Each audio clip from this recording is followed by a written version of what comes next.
মুসা আলাইহিস সালাম আল্লাহর একবার প্রশ্ন করলেন, ইয়া রাব আল্লিমনি দুআআন আদউ বিহি, আপনি আমারে এমন একটা জিকির শিক্ষা দেন যে জিকির দিয়ে আমি শুধু আপনার জিকির করব, কেউ এই জিকির করতে পারবে না।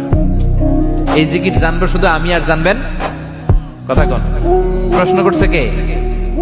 হ্যাঁ, কাকে করেছে?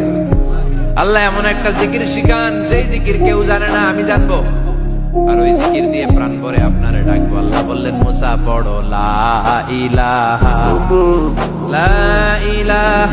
ইল্লাল্লাহ মুহাম্মাদুর রাসূলুল্লাহ। মুসা আলাইহিস সালাম বললেন, আল্লাহ চাইলাম কি, কইলেন কি?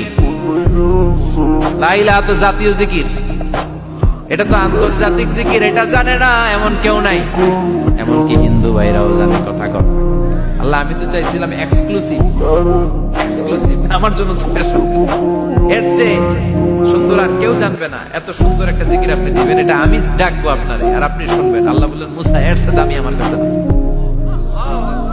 লাউ তাদউ লা ইলাহা ইল্লাল্লাহ ফি কাফা, লা ইলাহা রে যদি মুসা এক পাল্লায় রেখে দাও, ওয়াসসামাওয়াতু সাবউ ওয়াল আরদিন, সাত আকাশ সাত জমিন যদি আরেক পাল্লায় রেখে দাও, লা ইলাহা এক পাল্লায়, সাত আকাশ সাত জমিন আরেক পাল্লায় ওজন যদি দাও, লা রাজাহাত কাফাতু লা ইলাহা ইল্লাল্লাহ।